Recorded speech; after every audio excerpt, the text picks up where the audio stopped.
I've never seen a diamond in the flesh. I cut my teeth on wedding rings. Dude, that's pretty cool. Man, that is a, I'm just that is a sad sad clown. Dude, that's pretty good. This is The Gloom, bringing you weekly interviews with F3 Omaha packs, exploring their F3 experiences and finding those sticky elements that create the glue in the gloom.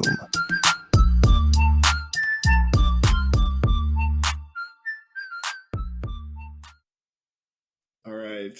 You may have already heard this guy's voice and accent to give it away, but I'm going to do a little intro here because this guy, if you know him, you know that he brings his heart and soul to everything that he does, especially the way he cares about other people. Was recently the leader at Dragon's Lair. Recently had surgery, and I know we're all thinking about him in that space. But man, Mr. Miyagi, it's just great to see you, and I'm excited to get your story out to the pack. So. Where we like to start off is just with the beginning. So who EH'd you? What was the first workout like? And then share with us how you got the name Mr. Miyagi. Well, thank you, Plague. Thank you, Pony. Again, I don't want to repeat like everybody start the podcast the same way, like, being the best way to start here, right? It's a pleasure to have been here, being part of this leadership, being called part of the leadership here on F3 Omaha and being part of this podcast finally, right? After a whole year and 4 months on Dragon's Lair, being today here. So thank you. But my story with F3 have its ups and downs. I started, my first EH was actually my wife. So it's just a interesting story because when my wife said you gotta go to this thing, I didn't listen to her. I was like, nope, I don't need that. I'm doing my workouts at home. I had a bike. I was biking a lot. I was doing a lot of workouts. I have my full equipment at my basement that I at the end when I started F3 6 months later I sold it all. But when my wife was a nurse at Methodist Hospital, and she took 192nd every time coming home. Probably turn on F or turn before that, and I think she saw the guys there at the maze every morning on Thursdays, and she's saying, "Hey, there is this group of guys that are meeting there." And I think they end on a prayer. So that's exactly what you need. That's where you need to go. And being an immigrant, being the only person of my family that is here, I was alone and I didn't have a lot of people. So I wasn't going anywhere. I didn't need anybody. I was by myself and I was saying, nope, I don't need any of that. And I said it in one of my COTs one time that I couldn't be more wrong at that point. Mm-hmm. So one of the things that she did, she started pushing. She also found out that crab cakes was part of it because she is best friend with Kyla, crab cakes M, and she was saying, "Hey, you need to go. He's going. You need to go." And she kept pushing it, and I was like, "Well, he's your friend. She is your friend. Like I still don't need that. Like we get together. It's like the book said, she's your friend, husband. That's how we know each other." So it was all that thing, and I left it at that. So that was probably 2020. Well, I guess 2019 to 2020, and then COVID started, and that's when everything shut down. I was at home more often, and I said, well, I found F3 in the best place, but that's also when the Dragon's Lair started, and I didn't have any excuse not to go because Dragon's Lair is less than a block away from my house. If you have worked out at Dragon's Lair, you probably have stopped at some point in my house and do some monkey humpers or something funny in front of my camera. So there was no excuse for me to say no. They started on September 7th, I believe, and July 7th, and July 14 is was May 7 and May 14 is when I went into 2021. And that day was a workout with Tonight Show. Tonight Show was the person in charge of that workout. Wentworth was there. I remember Blades was there, and Blades was the first person that I kind of partnered up that morning. We started running around, doing a bunch of things like, oh yes, on the street. We started doing monkey humpers, and I was like, oh, this is really not for me. Like, and then Blades, in all Blades glory, right? He started sharing his heart right away, and I was like, okay, this is getting too personal too fast. Again, I was working out alone and doing things alone, so I wasn't ready for everything that was thrown at me that fast. And that, so I was like, okay. And we kept working out, and at the end they started asking me, they bring me to the circle of trust, and Namorama happens. I said my F and G, and they started saying, okay, so what's your story? And I started saying, well, I come from the Dominican Republic, right? I have lived in a couple houses. In the one that I live now, I have remodeled the majority of it, all the way from floor to ceiling. My name is Daniel, right? And that's when Tonight Show, from his bucket of name, he says Mr. Miyagi. That I think is good, because my father-in-law, Lincoln Logs, that you guys know, he was there. He was named the week before. He was named Lincoln Logs, and he had a name in mind that it was Wiretaps, because I used to work in a company that I changed jobs in the last year, that I was in charge of wiretaps, not nationally, internationally, and all that. So that was the name that he had for me. And because he just started, he's like, well, I guess we're not gonna take your name. You just started. They went with the Mr. Miyagi, and the Mr. Miyagi stuck at that point, and that's how I got named. That's awesome. Well, I think hearing the YFEH that may be a first for us on the podcast. Oh no, there's quite a few. I feel like, I don't know. Yeah, I guess what do you think it was that I guess pushed your wife to kind of recommend you joining at the time? Was she hoping to find you better community, hoping that you would accelerate your fitness? I guess, what do you think her ambitions were there? I think it was the community aspect and the faith aspect. We, as a family, we are, and Blake knows, like, we have had these conversations in our runs, and not that I run as much as Blake, but I know we have had these conversations before, that we try to focus a lot on our faith and the prayer portion. And that was kind of like the first thing that she mentioned, like, they pray at the end. That was the most important thing that we were looking at, how the community will affect, but how it will increase our faith. So we are that's one of the things that we look the most in our family, and we try to encourage from our kids to us, to everyone that is around us, is how we can be better in our faith. You don't hear a lot of guys come on and say, hey, it was the third F component that actually got me interested in coming out. It's usually the first or the second. So that's pretty cool. Yeah. Hey, Miyagi, I don't know if I know the backstory. When did you come to the United States? Like, what's the story there? How did you land here in Gretna? So that's a interesting story of itself. My wife, again, they were part of another church in Papillion, and they went and did a mission trip, and I was at my dad's church. My dad is a pastor in the Dominican Republic, and they went and supported my dad's church for a while, and they went to do a mission trip in a VBS. And at that time, I was working with MLB in a nonprofit at that time, supported by MLB. and I was busy in my own world and all that stuff, working with that. And my wife started Wait, checking you my mean MLB, like Major League Baseball? yes. Okay. Very Yeah. cool. Sorry to interrupt. I just had to clarify. I'm like, wow, Yeah. big time. Okay, sorry. Yeah. Keep going. No, it's all right. And my wife, like they were staying at my house, and my now wife, she was checking my blood pressure every night. Okay.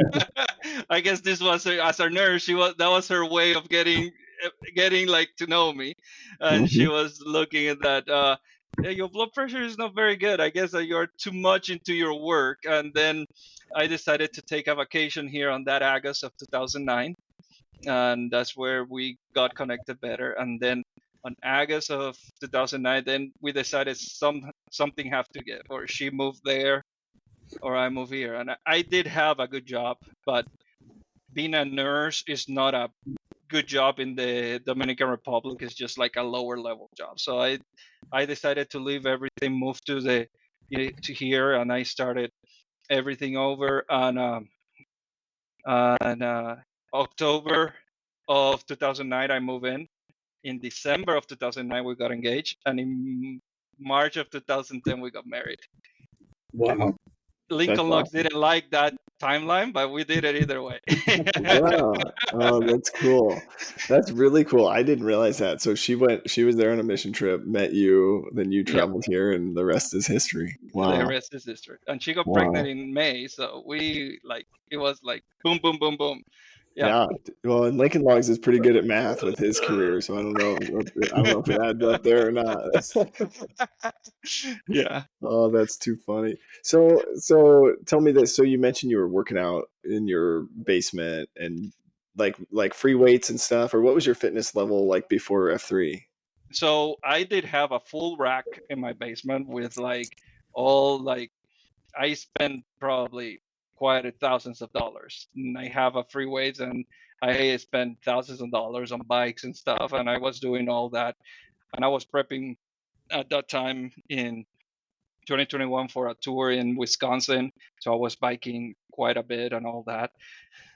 So yeah, I was doing my workouts in the morning, working out for like an hour down there. So my fitness, I would feel that it was like all right for me, but then I was looking at the pictures and I'm like, am I really like, I wasn't keeping myself accountable, like the accountability wasn't there.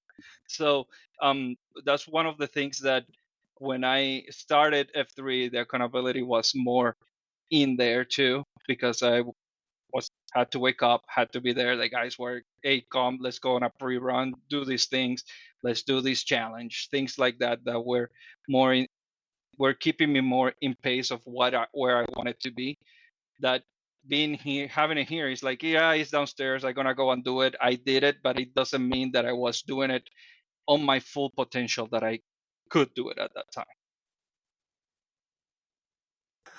Yeah, no, we were just talking to somebody else about that, sort of this idea of even in the F3 workouts, right? You can show up and sort of get into this routine of not giving it your all, but that's why we need other guys, right, to push us a little bit. So I love that. So you were really into cycling, like long distance, like Tour de France kind of stuff, like I wouldn't say Tour de France, but we did, and I was planning to do another one here this September with it's actually my wife's uncle, and we do one every 1 to 2 years, and we go and we cycle about 60 to 70 miles every day, and we go around. Last one we did was it was like a beer and cheese tour in Wisconsin. So we went from Madison all the way to the border with Iowa and back, and that's what we do. And we call it bike packing, and we stay we pack our own tents, eat around, and then that's what we do. Yes, that's cool. Yeah. Love that. Hey, the other thing I guess I would be curious about. So, previously, before we had Dragon's Lair, it sounds like maybe one of the barriers was just the distance, right? That from your house to another AO. How have you found yourself sort of engaging? Like, what was your progression? So after that first Saturday, where did you go from there? What was that like? So yeah, I also put my own barriers. Like, yeah, I had the facility, like, let's say my workout equipment here and the bikes, and I was at the same time using that as an excuse to a certain level. So I was like, I'm biking today, or I'm not doing that today. And that was one of the things that people were saying, oh, let's go to the maze. And the maze is only like, it's less, now is more because they have put so many lights between Gretna and the maze that it's just crazy. But it was less than 10 minutes to get there, and I was putting myself like, no, I'm doing this, I'm doing that, right? So you put yourself on a mental block, like, I can't do this. I can't do this. But at that time, again, I was also traveling for work a lot, and I started looking for AOs in other locations because the hotel's equipment is not good. The hotel equipment were worse than the equipment that I had in my house at that point. So I was like, okay, let me go to an F3 workout and this trap. But then I was noticing that when I was in Orlando or Washington D.C. or all the other places, I was like, I still have to drive 30 minutes to get to these places to do a Right. regular workout in the morning, right? So I was like, my mental block, the blocks that I'm putting for myself here in Omaha are I'm taking it away when I'm going out to travel, right? So what I did is that I'm going to all these places, I'm going to all these AOs and in other states, and I'm like giving all these things away, and then I'm coming here and I'm like, well, I'm just gonna bike, I'm gonna work out in my house. So one of the things is that I try to put all that away and I focus on, let's try to find the people and the community and try to meet more of those people that I want to grow that fellowship with each one of them every day. Yeah, nice. Well, what's it look like for you today? Are you still doing a little bit of everything? Is it more F3 or? Today I'm doing F3 the majority, and then in the afternoons I bike, and we also trying to use F3 with that. Like now I'm with Kickstand and also Boji. We go and we do some biking in the afternoons. Yodels meet us sometimes. So trying to grow that in other areas too. Yeah. That's awesome, man. Well, I did want to ask you about posting downrange and your experience with that. What did you take from getting to post in Orlando and DC? What things did they do different that you liked? What do you like about what we do here in Omaha? Posting downrange is, I think everyone that I have heard has mentioned the same. It's like when you post downrange, you always miss the COT part. And as you know, like for me, I am, again, from the very beginning, what we were looking was the faith portion. So going every morning, what I said is like, I am looking for what we are sharing this morning. The circle of trust is something that is very important. It's not only there for like, oh, we're gonna pray and that's it, let's go. Right? The circle of trust, we're trying to share a portion of our hearts, a portion of our faith. And our faith is what moves us every morning to get up there and be there every morning. And that's what's missing in a lot of locations. I'm sorry if anyone from F3 Nation is listening to this, but I think once we plant that fruit, when we plant that seed of the let's work on expanding our faith and sharing our faith more, I think everything else is just going to grow from there. Yeah, I definitely agree. I think, it's interesting how, and I'll use the word easy, but it's not easy, right? Because if it was easy, we'd every guy in our neighborhoods, right? But it feels easier to like push each other on the first F, but we've got to keep pursuing, the same level of acceleration in all of the F's, right? I mean, I think it's fitness, fellowship, and faith, and it's not just, it's all three. It's not just one. So I love that comment there of just continuing to push each other, share your heart, get vulnerable. Something we've heard recently is own your story, right? Be be who you are, where you are, and let us love you for it. We can't do that if you're holding back. So really pushing guys to just keep sharing themselves. And I guess my question for you then, so you've got, so 2009, 2010, right, is when you sort of, move to the US and then building relationships, I'm sure just through work and your wife's friends. I mean, how did you experience the development of relationships and friendships as you joined F3? Were we just welcoming right away? Were there any challenges, or how did you sort of go about that? I'm gonna say that it's different. Like I bet that for everyone it's different the way that you share. And I'm gonna tell you that I'm a person that at the very beginning I'm probably like a little close up. Probably people think like, no, Mr. Miyagi is not that way. If you talk to him, he will talk to you, and that's true. Like if you talk to me, I'm not gonna shy away. I'm not gonna I will talk to people, and and a lot of people have mentioned to say, like, yeah, Mr. Miyagi is gonna be open to you, and he's gonna, because yes, as soon as you talk to me, I'm not going to step away from it, but there has to be that first step, because I'm gonna be honest, like for me, there's still that seed right there. There's still that portion that I am. I'm not from here, right? I am not from here. I'm an immigrant that came here to the U.S. and there's still that seed of doubt that is always going to be there. Is like, am I going to be fully accepted for who you are? Like, if they hear my accent, are they gonna treat me differently? Or they gonna be a little bit of that inside, like, oh, doesn't talk normally, and I can, you know, is is is one of those things that you just need to push yourself and have that self doubt taken away from you in certain ways, and um, is mostly like is something that is in you again. And the more you like having your story, share your story, talk about who you are and how you can be for others, not for yourself. Like, I'm not here to work out for myself or to put a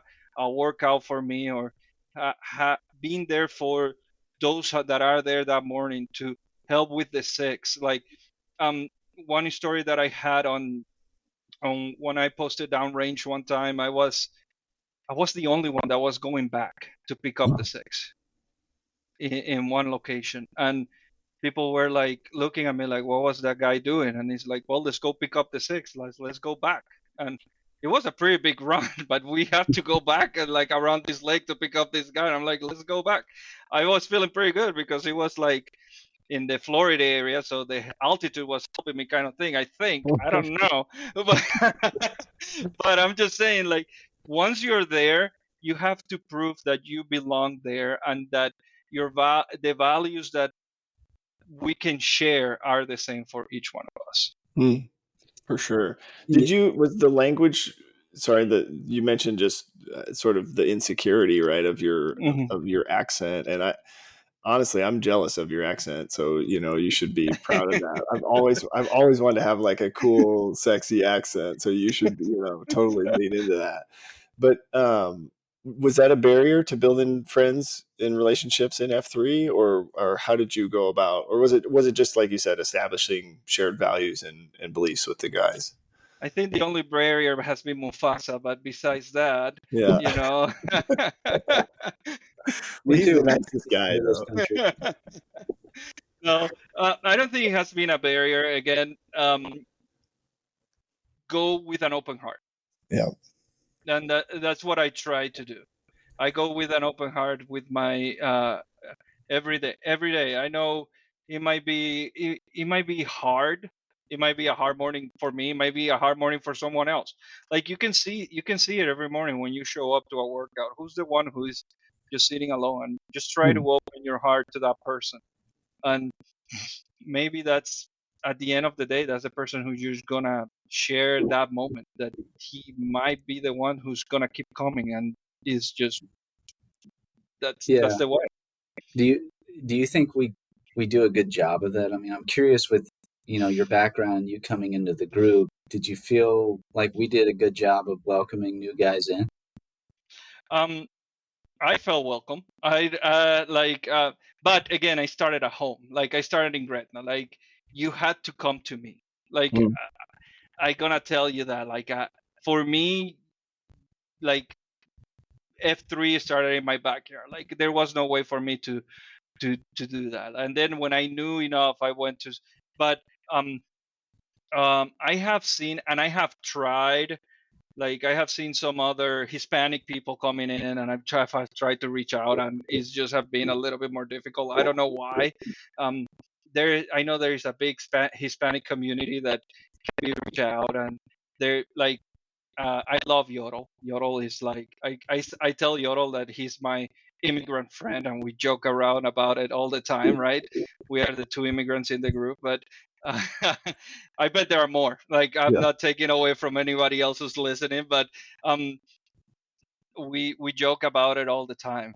Like I'm the Mexican and he's the European from wherever, but that's one of the things that again, as long as we share and we talk about it, we just need to be vulnerable. And I know I keep repeating the same thing, but it's just hard to know where people are at. I met with one day there was a get together in Stapler's house, and I know Bobsled was there, and his M was there, and his M is Hispanic, and like we're able to connect that way.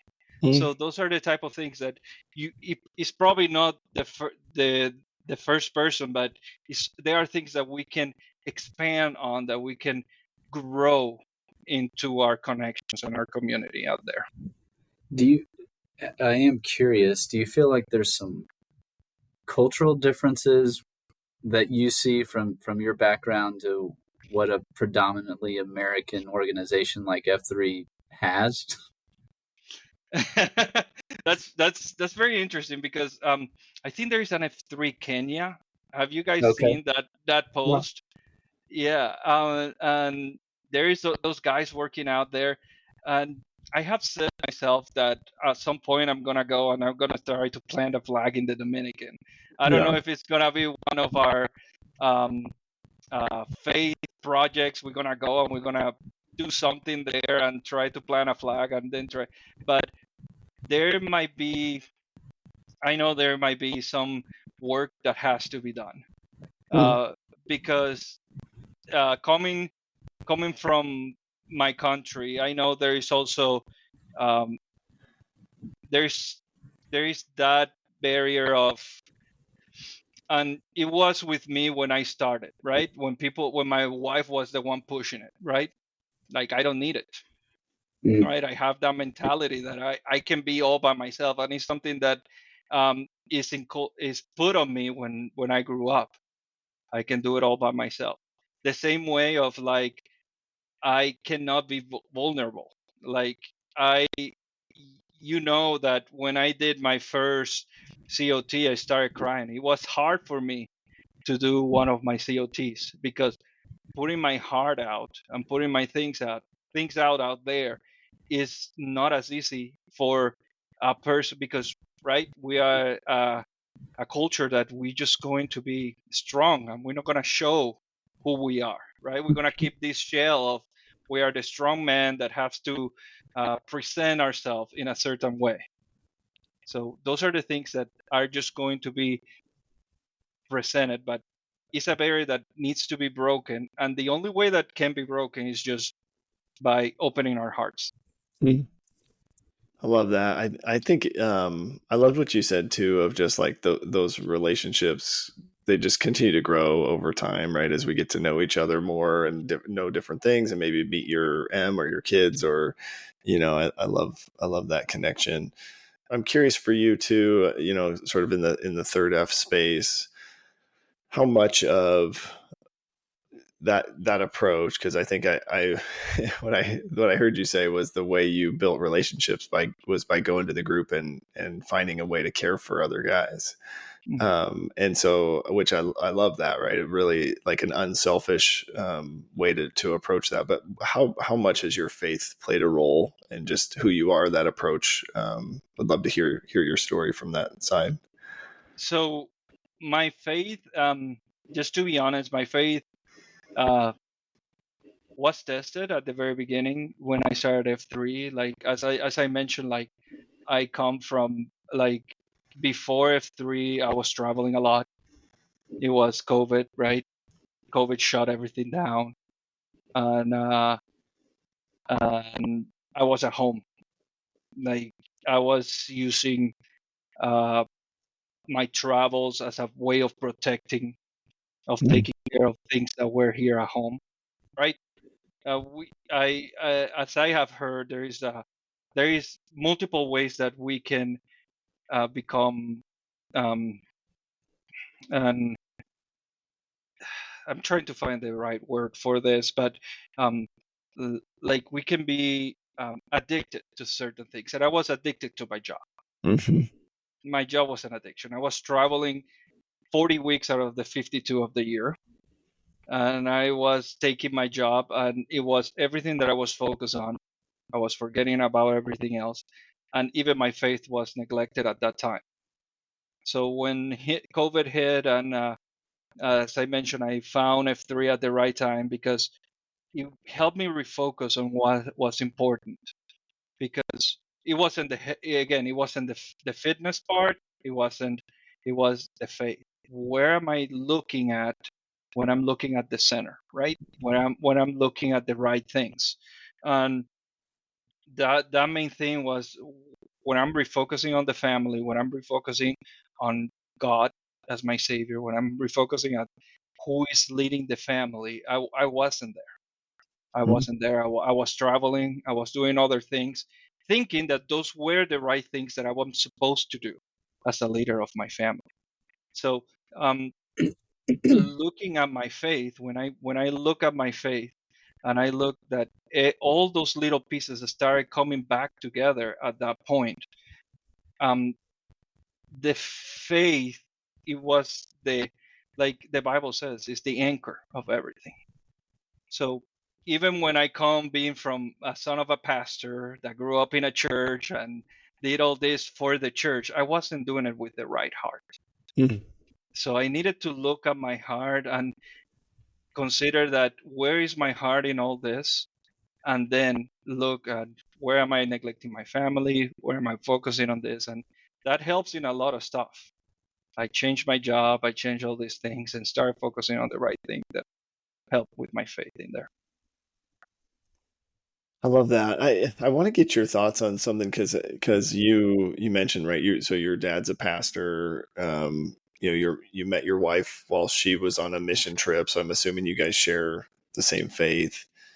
But I do think like we all kind of maybe have some waxing and waning of like our relationship with God. And how did you pull yourself back? Like, how did you do that? Because I think a lot of guys are in this space where like there's the desire, but it's like how they don't know maybe how to do that. How did you get back in touch with sort of your faith or spiritual side?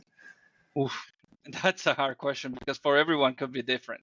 Yeah. And there is not a blueprint. Like I was talking to one of my school friends this morning, and we were talking about the blueprint of salvation. And this is one of the things. Like everybody wants to say, my salvation was this way, and I was saved, and when I was saved, I felt this sun ray hit me, and there's not a blueprint of salvation, right? We are not saved, and don't show faith in a very specific way, right?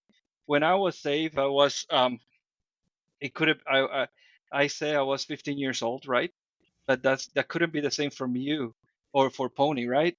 This salvation could have been completely different for each one of us. But to pull back, I think we need to keep our center in who is in the center of our hearts. Mm.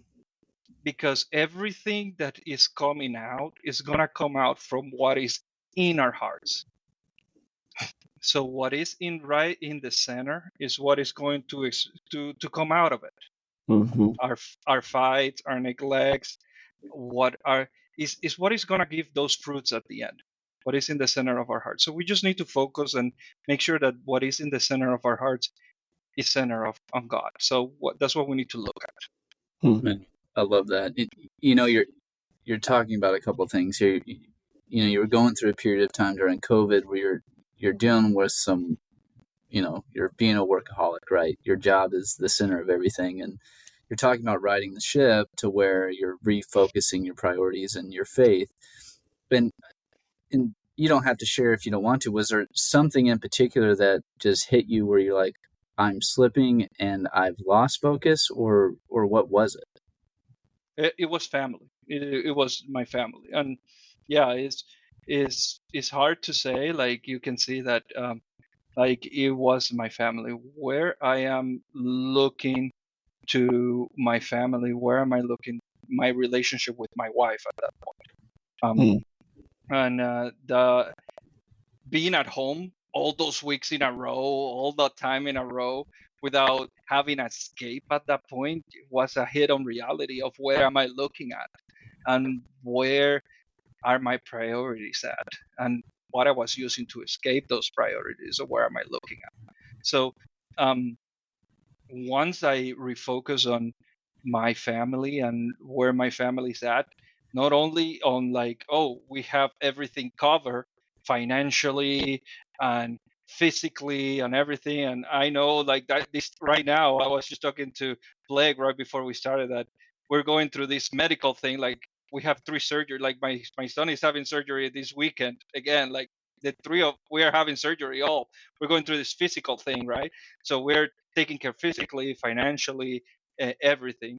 But where is our family also spiritually at that point? And even when I was like, I'm like a volunteer at church and all this stuff, is our spiritual, is are we in the right place at that point? So that's basically where we have to look at. Oh, that's a great answer and perspective. I really think, just the way you describe your thought process is so helpful, at least for me. And I think for other guys, just to see how you're processing that. Cause I think we all go through some of those seasons where we need to just, reevaluate, and I love this idea of like, pay attention to what's coming out. Cause that's a direct reflection of what's on the inside. Yeah. That's really, really good. I want to get your thoughts too. And, I meant to ask you about this earlier, but you've gone through some injuries recently. Want to get your thoughts on sort of how that, maybe from a faith perspective or just how that has impacted your participation or engagement or connection with the group. How has that been? Have you felt supported? How are you doing today? So the support is incredible. Like the guys, I cannot thank anyone in particular.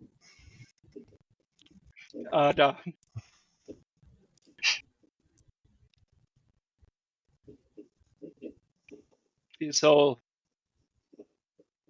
each one of the packs right there, and it's just been so amazing in their particular ways, because you can mention who is there for you in A or in B or in Z. Each one of them have you all have a very specific way that you have supported. It can be prayers. It have been someone bringing food with when my wife was sick, when I was sick, or helping me getting to the doctor or doing anything in particular. Each one of you have played just such an important part. Even sending a text message when I came out of surgery and my wife is like, you were crying just reading a text message. And I'm like, well, there's like, I'm high on meds. What do you want me to do at this point, right? There is nothing else that I can do that just be thankful. Be thankful for, because 2 years ago I didn't have 1,400 friends that I can count on, and I am more than grateful.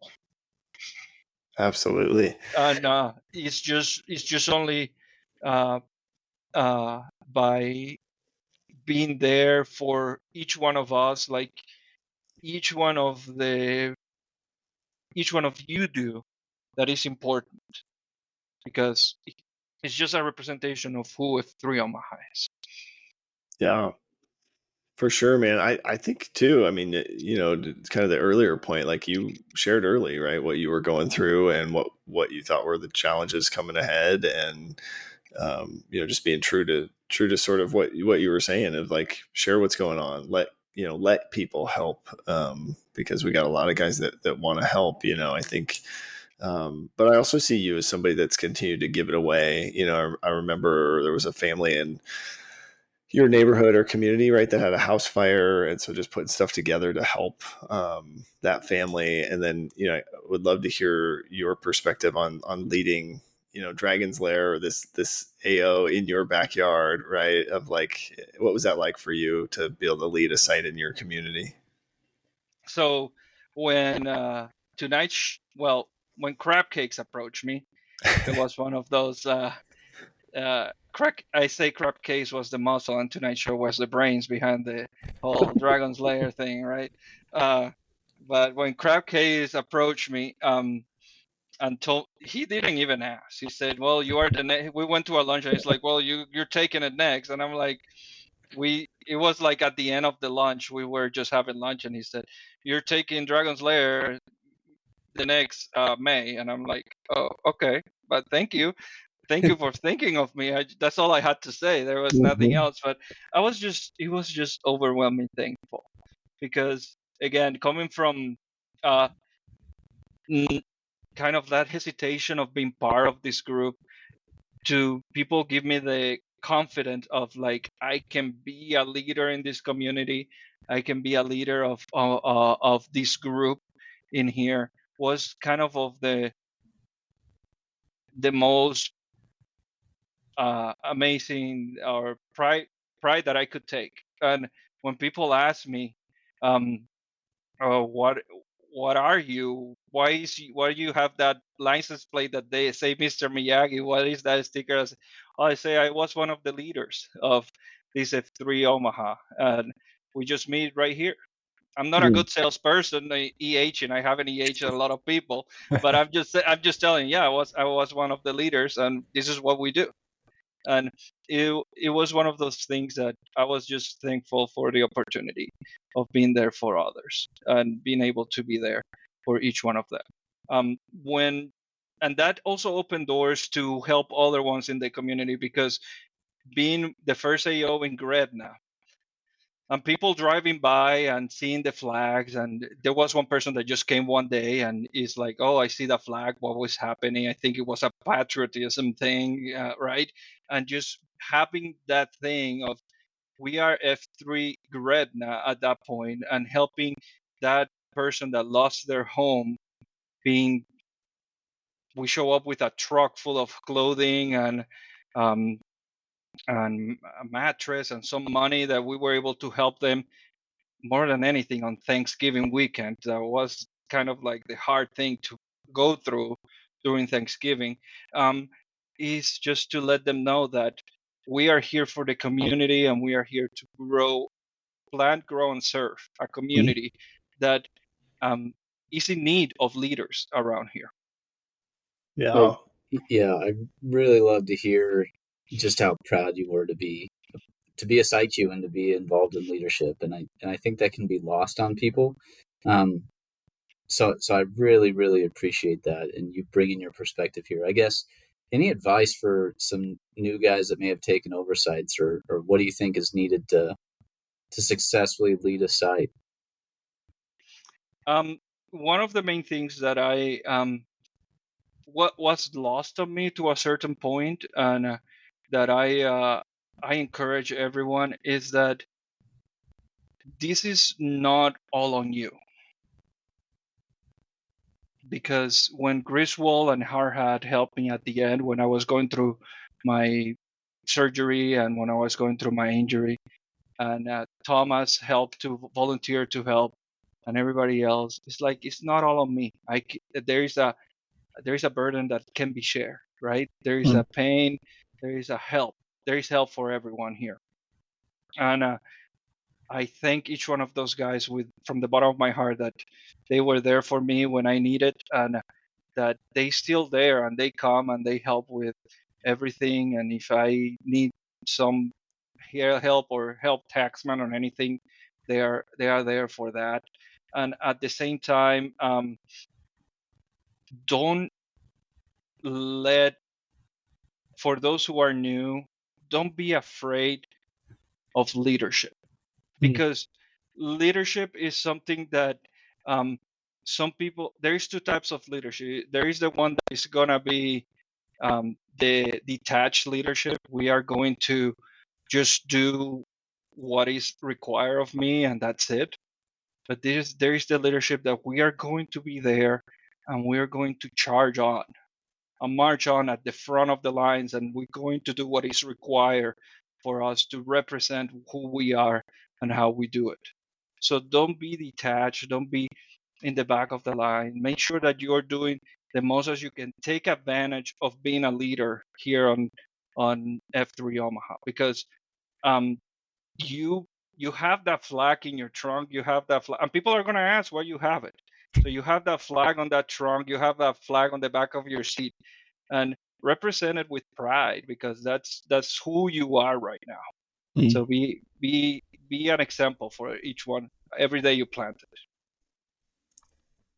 Right on, man. I think that's perfect. I'm curious your thoughts too, because I know we were working through the shovel pass, right, trying to figure out who the successor would be, and then we sort of landed on Taxman, and that was a really really great find in my opinion. But curious your thoughts on the succession planning and Taxman taking over. So yeah, Taxman. I thought Taxman was taken. I'm gonna tell you that. I had to go to the spreadsheet a couple times because people were keep taking away from me. I'm gonna tell you, I have that little bit of a chip on my shoulders about people being taken away from me. Unicycle is on my blacklist for a little while, and I'm like too, because I keep recommending people and they keep taking it away, and that's fine. But when Taxman came, I think one of the things is that the excitement of being a leader, and Taxman represents that. He is a person who is excited to lead, who has the willingness to lead, and that's what we need. A person that wants to be there, who wants to represent, who wants to promote who we are, and that's what I think we hit the nail on the head when we selected him. When we have him. Again, my conversation with him wasn't very long, but that's what I told him. I thank him for being excited of being the leader in Dragon's Lair.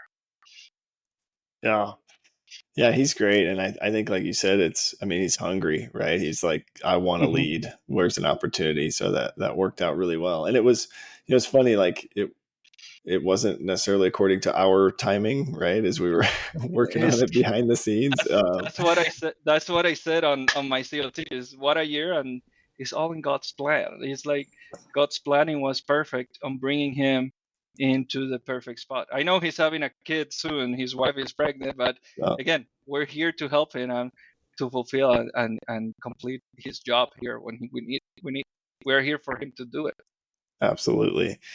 Hey, I'm curious if there's any, maybe any other stories or experiences or advice that we haven't asked you about. I know you have a script there in front of you that you took some time to prepare, but anything on that list of things that you would love to just share or get out to the guys that are listening? Well, no, I just want to say that I just that again on the second half, as I mentioned, there's like I've been able to share a lot of things and just be more involved out there, and that's what I encourage. I know there is some things on, but just find the time to immerse yourself in the things that you can do. Like for example, I volunteer with Mufasa, with Thomas on the baseball field with my kid. But those are the things that I can do, right? So find the things that you can find a group of guys. Ketchup is his son is part of that group, right? So find the things that you can do. Like don't use your day to day as an excuse not to get together with the guys. Like, they are some of the things that find a league, find like, I know Doppler has these every Tuesday night. He has those trivia nights. Like, those are things that could be your day to day, that you can involve yourself and grow yourself as a family and with the group. And one of the other things is that for those that one of the things that Gator mentioned is that we try to keep the 2.0s going at Dragon's Lair, and we left it open for kids. Like, every Saturday, people can bring their 2.0s, and we never close the door to that. I want to mention that it's important because they are the future. And with that future of bringing your 2.0s, and it can be young. My youngest is 8 years old, and when I tell him he can come every morning, he wakes up before me. So I have to kind of pull it back a little bit with my own kids, because I'm like, I want to still sleep a little bit. Come on, boys. But they're up at 4 a.m. when I tell them we can go to Dragon's Lair. So, Nice. but they are the future that is gonna grow from them to move into that next leadership that is right there, right? We have Baby Shoes, we have Oracle, we have Taxman leading now, right? So those are the future leaders that we're gonna take from there, and we're gonna keep leading into that. So those are the kids that we have on daily attacks with social media, with everything. So as long as we can disconnect it from there, and they can get a workout, and they can get a part of the community, and they can create their own community within them, I think that that's kind of the best that we can create too, a future for each one of them.